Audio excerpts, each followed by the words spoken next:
சிவனோட பஞ்சபூத ஸ்தலத்தில் சிதம்பரத்தில் மட்டும்தான் லிங்கமே கிடையாது.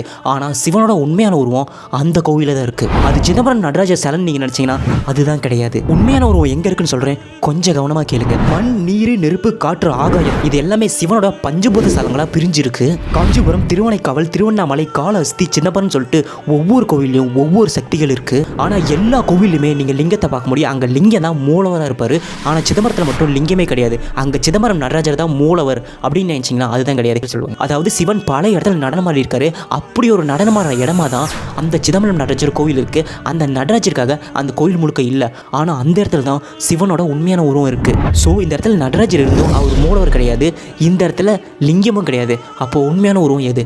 அந்த கோவிலில் சிதம்பர ரகசியம் அப்படின்னு ஒரு இடம் இருக்கும். அந்த இடத்துக்குள்ள பார்த்தீங்கன்னா ஒரு சின்ன ஒரு கருவறை இருக்கும். அங்கே வில்வ இலைகள், அதாவது தங்கத்தாலான வில்வ இலை மட்டும் தொங்கிக்கிட்டு இருக்கும்.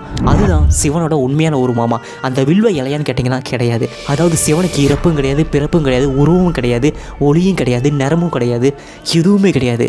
அவர் ஒரு உணர்ச்சி.